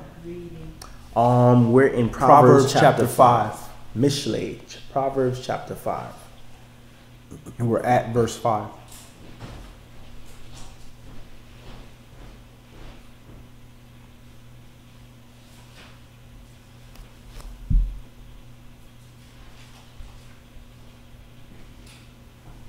Is that enough light over there for you? It's not enough light. Thank you. Proverbs chapter 5 and verse 5. Her feet go down to death, her steps take hold on the grave, lest you should ponder the path of life, and her ways are movable, that you cannot know them. Hear me now, therefore, O you children, and depart not from the words of my mouth. Remove your way far from her, and come not near the door of her house, lest you give your honor to others, and your years unto the cruel. Lest strangers be filled with your wealth, and your labors be in the house of a stranger. And you mourn at the last, when your flesh and your body are consumed, and say, how have I hated instruction, and my heart despised reproof, and have not obeyed the voice of my teachers, nor inclined my ear to them that instructed me. I was almost in all evil in the midst of the congregation and assembly. Drink waters out of your own cistern, and running waters out of your own well. Let your fountains be dispersed abroad, and rivers of waters in the streets, and let them be only your own, and not strangers with you. Let your fountain be blessed, and rejoice with the wife of your youth. Let her be as the loving hind and pleasant roe. Let her breasts satisfy you at all times, and be you ravished always with her love. And why will you, my son, be ravished with a strange woman, and embrace the bosom of a stranger? So this doctrine, this strange doctrine, why are you, when it's talking about a woman, a lot of times it's talking about the spirit. Right. Why are you going to satisfy yourself with a foreign spirit that is causing you all these problems just for you to sit in your bed saying, why did I worship this idol? When you have a woman that's pleasantly endowed, you have a spirit, a word, a doctrine that's perfect, that's giving you everything that you need. But that other thing over there looks attractive, but it can cause you a whole lot of problems. And we were given the ability to take other things, but it's how we do it becomes a problem. Just like we have the ability to take other knowledge, other understanding from different books and different things. But the problem is we take that and we prioritize that. And we make it more than what we have here, and it causes a problem when we start straying away from what we're supposed to be doing. Go ahead. Verse 21. For the ways of man are before the eyes of Yahweh, and he ponders all his goings. His own iniquity shall take the wicked himself, and he shall be holden with the cords of his sins. He shall die without instruction, and in the greatness of his folly he shall go astray. So y'all seen all the folly of this wicked man. And he's going to die in his folly, die without instruction. Because how did he live? Without instruction. He wouldn't listen to nobody. So listen. Go ahead. He didn't show Yahweh that he was worth maintaining as a creation, except to be an example of what unrighteousness is. Right. He chose to be a dishonorable vessel. So Yah's like, well, go ahead and be that candle that melts. Be that wood that burns. It has a purpose. It's going to light up for a little while, but when it's done, it's melted, it's destroyed, it's gone. I made you a menorah, but you wanted to be a candlestick. He wished for all men to come to repentance. Right. That's your choice. I gave you free will. Mattathiah for the conclusion, Matthew chapter 6. And it's to talk about the light of the body. Yeshua, our master, who came to remind us of the law and presented it in an even greater glory. Magnified the love in the law that everyone seems to be overlooking. Right. And causing Yah's sacrifice to be grievous.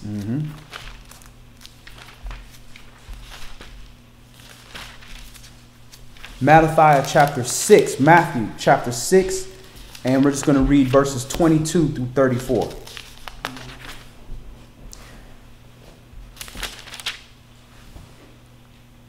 The light. Start at verse 19. All right.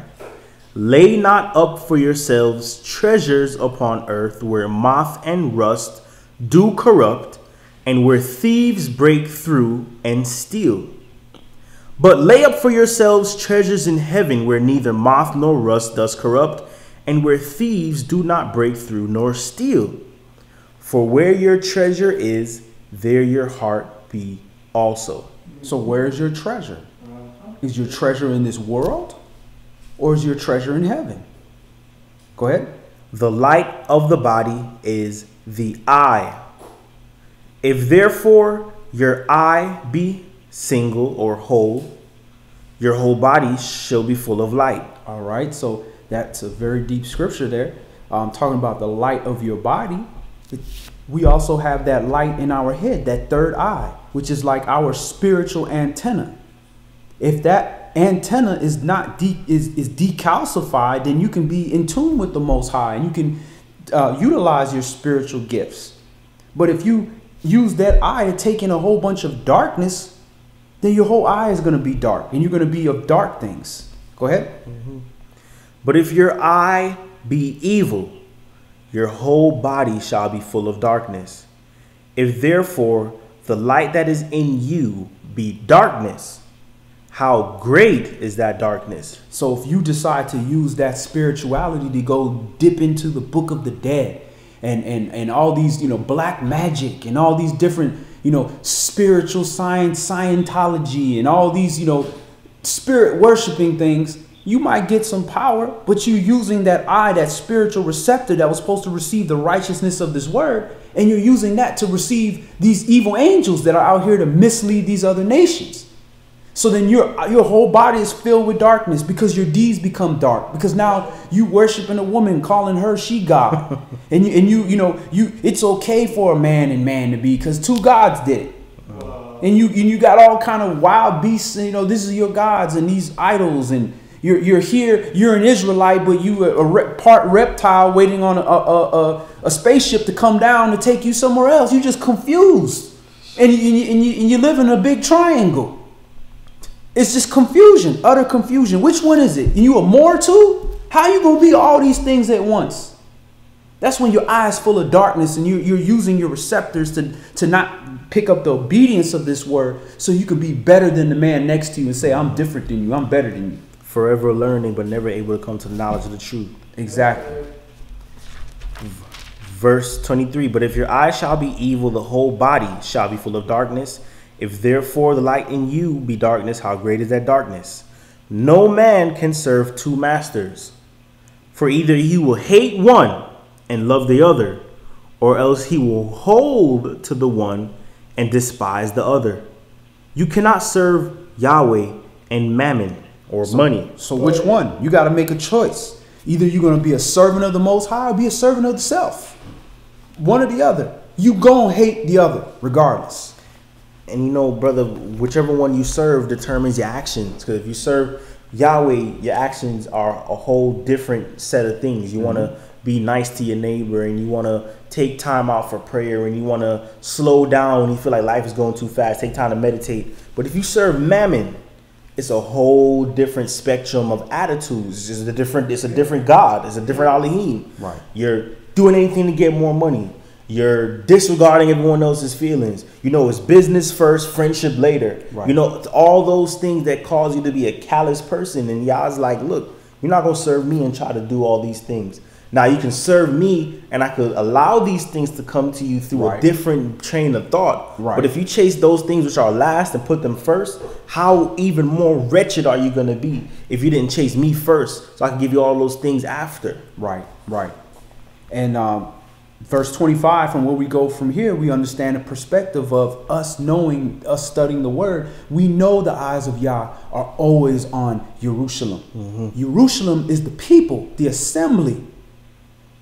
The eyes are forever on us, whether we do good or do evil. And if we do good, we receive a good reward. We do evil, we get an evil reward. So when we go through these afflictions, why are we worrying? We have the remedy to these afflictions. We know it. And Yahshua is trying to, in this part here, trying to get people to understand that concept. What is you worrying for? Go ahead. Therefore, I say unto you, take no thought for your life, what you shall eat or what you shall drink, nor yet for your body, what you shall put on. Is not the life more than meat, and the body more than raiment? Behold, the fowls of the air. Verse 25, address that a little bit, brothers. We can understand that when she was talking about, dealing with the Go ahead, life. man. Let me just say. I was just saying, brother, I wanted you to address verse 25 a little more because You address it. Go ahead. In dealing with, Yeshua right now is speaking also about your character, how you act in your spiritual life, dealing with taking a thought for your life, like be not anxious for anything right now because you're supposed to rely on your Father, when we get into situations. And this is what we're practicing to do because we always be anxious to handle this piece of business or do this piece of business. Right. But yet we how to worry about what's going to happen to us, what's going to happen to somebody else, you know what I mean? So he said, don't be anxious to deal with that type of stuff. Don't worry about your life. Because if you have grounded yourself, allowed you to be grounded in Yahweh's word, you don't know the day of your death anyway. So do righteousness for righteousness' sake. If you perish in the flesh, you will rise with Yahweh because this is the promise that we be given to us. Right. Receive our inheritance, but the lines that go underneath that about eating and drinking, does that mean go and eat foul foods, unclean foods, suck down some poisons or drink or eat some pork or something like that? You know what I mean? He ain't saying we eat a pork chop sandwich. He ain't telling you to do that. He's saying when you talk about righteousness and so forth, keep clean your spirit and your body before the Most High, so you always could hopefully be in His presence. Because when you do those things and become unclean, you forever out of His presence, and He can't even hear you. You're ugly in His sight, so you're being disobedient. So I wanted to expound on that just for a second, because I bet a lot of these churches out there are using this to justify, what they want you to do. You understand? So you don't get righteous. So you don't get in a place where you tell them, that's wrong, pastor, that's wrong, priest. That's wrong, you just said, reverend or minister. That's not what the scripture means. So I want my people to wake up and look at what it truly means, what Yeshua was trying to tell his people. Right. Indeed. Go ahead, brother. Verse 26, behold the fowls of the air, for they sow not, neither do they reap, nor gather into barns, yet your heavenly Father feeds them. Are you not much better than they? Which of you, by taking thought, can add 1 cubit unto his stature? And why take you thought for raiment or clothing? Consider the lilies of the field, how they grow, they toil not, neither do they spin. And yet I say unto you that even Shlomo in all his glory was not arrayed like one of these. Why, if Yahweh so clothed the grass of the field, which today is and tomorrow is cast into the oven, shall he not much more clothe you, O you of little faith? Therefore take no thought, saying, what shall we eat? Or what shall we drink? Or wherewithal shall we be clothed?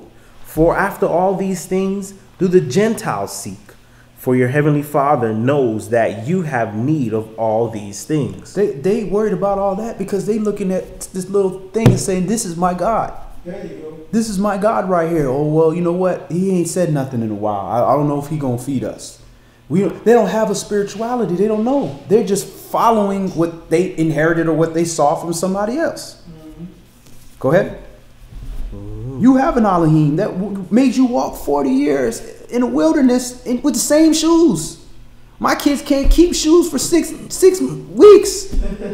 But they 40 weeks in the wilderness in these expensive ass Jordans. Can't keep the shoes clean for 6 weeks. Go ahead. Verse 33, Matthew 6:33. This is a bookmark one here. Mm-hmm. Always remember this one. Should be always highlighted in everybody's book. Everybody's book. This is a big one right here. This is the good deal. But seek you first the kingdom of Elohim and his righteousness, and all these things shall be added unto you. And that's the difference between the carnal person and the spiritual person. The carnal person gonna seek that physician when he's sick. The spiritual person is going to pray and then seek the physician. Mm-hmm. And the physician might be given unto them. Like some of the praise report we have. The physician show up to you and do something for you. Mm-hmm. Go ahead. Verse 34. Take therefore no thought for tomorrow shall take thought for the things of itself. Yeah. Sufficient unto the day is the evil thereof. You got enough problems to deal with right now of that can kill you right now to be worried about all this stuff way out there. Mm-hmm. Worry about right now what you need to fix and what you need to do right now. The spiritual things, not the food, not this, not your clothes, not all of your money, that will come. Mm-hmm. Because if the devil has you so wrapped up in trying to figure out how you're going to handle and keep all these material things, you missing all the little things that you're supposed to focus on that you don't think about until it's atonement.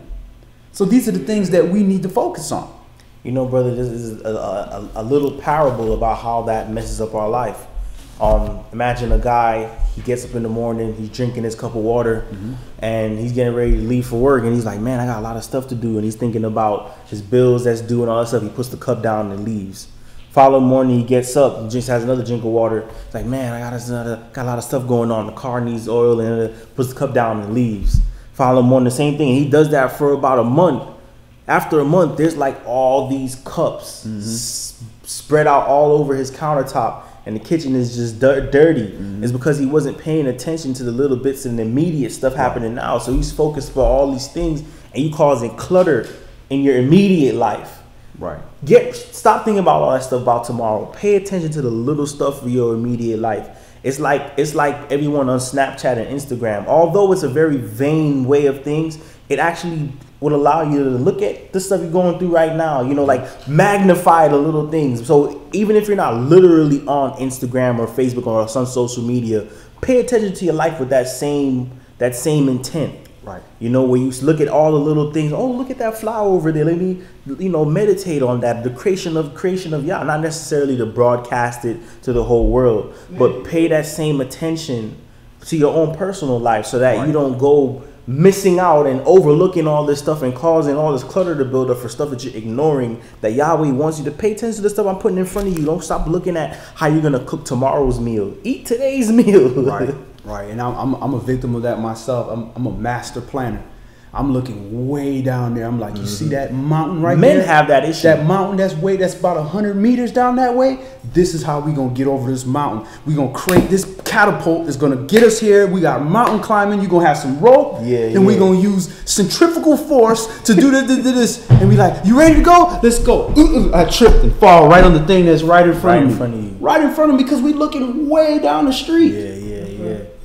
Men, that's something that a lot of men suffer from, because men are always trying to map out the big picture and the master plan and all that stuff. Your wife is like, you're gonna put on your pants, right? Yeah. Man, I did this triple Windsor knot. I didn't even know they make triple Windsor knots. But I done made one. I'm ready. But did you put your pants on, honey?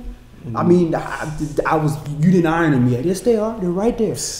There's a lot to benefit from when we just wind it back a little bit, pay attention to the immediate things in front of us. That's us building the armor. You know what it's like also? It's almost like working on your obliques. You know, everyone wants to focus on the big muscles and the legs and the squat. But if you do them little, you know, auxiliary muscles, yeah, those muscles on the side, few back muscles, the ones that do the shoulder, groin and stuff, those things help keep everything together. But if you ignore them, it don't make no sense. You have these big strong legs if your hip flexor is weak. Somebody just push you like that and you fall over. You work on your lats. Come on, man. In other words, get off the bench and get you some dumbbells. Or get you some elastics. You do some weird exercise that you usually ignore. Yeah, we do. All right. So any last questions or any comments? You got something, Elder? Yeah.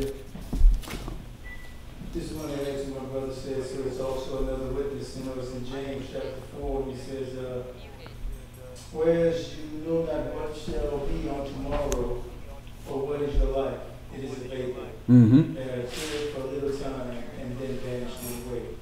So that we ought to say, if Yahweh will, we shall live and do this or do that. And I want to bring that up because this is how we started ending statements that, you know, you talk to your brother or your sister, or, you know, say, look, I'll see you tomorrow, or I'm going to do that tomorrow. Or, no, we say, if Yah will, I'll see you tomorrow. If Yah will, you know, we'll do that tomorrow. Because it's nothing wrong with making plans, because you can't have idle hands or idle thoughts on certain subjects. You have to try and prepare for when something might come tomorrow, but it doesn't mean you have to dwell on it so hard that you put yourself in some type of level of depression or oppression. Because we always say, if Yahweh will, because we don't know if we're going to live tomorrow. We don't know if tomorrow's going to change and we got to do something else. So we cannot commit ourselves to do something that Yahweh might not allow us to do. So it's like we ask him permission. If Yahweh will for us to do that tomorrow, then we'll take care of that tomorrow. Right. You know? And we're giving him his glory. We're giving him his glory, letting him know that, yeah, I plan on doing this, but the only way I'm going to do this is Yahweh allows me to do that. Yeah. Just like us, Yah's will, we'll start at 7 p.m. Yes. 7 p.m. we had no power. So that's all we're going to do today. Let's go ahead and close with a prayer. All brothers remove their head coverings. All sisters pray with their heads covered. And we face the east towards Jerusalem.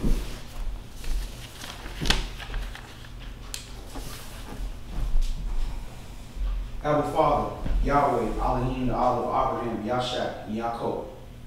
Covenant Father, Elohim of Yahshua, we thank you, Yahweh, once again for providing us a means and a desire to gather today, Yahweh, to just a third day of the week, a regular day, but Yah, to come together, Yahweh, and to dedicate our time and our minds and our souls and our spirit, Yahweh, to rightly divide your word so that we can have a better understanding of your word, so that we can walk more circumspectly, more upright, Yahweh, as well as helping other people and serving as a support system for one another, Yah. So we understand that with one leg we can hop along, but when two legs are together, Yahweh, we can have balance, Yah. So we're thankful that you have given us brothers and sisters and fathers and daughters and family members, Yahweh, in this word, Yahweh, to help guide us, Yahweh, to guide us to you, the one true Heavenly Father, Yahweh, that dwells in heaven. So we're thankful for all that you've done for us here on earth, and we're thankful for, once again, giving us the means and the desire, Yahweh, and giving us that extra day, Yahweh, an extra opportunity to repent, Yahweh, to give you your glory here in this earth, Yahweh. So we thank you, Yahweh, and we ask, Yahweh, that you keep a hedge of protection about us, about our families. We ask that you continue to offer that spirit of healing for our loved and our sick ones, Yahweh. And we ask, Yahweh, that you allow us, Yahweh, to make it to another one of your studies and one of your Shabbats, Yah. So all these things we humbly come before you, and we thank and pray through your holy, humble, anointed Son, Yahshua HaMashiach. Amen. Amen.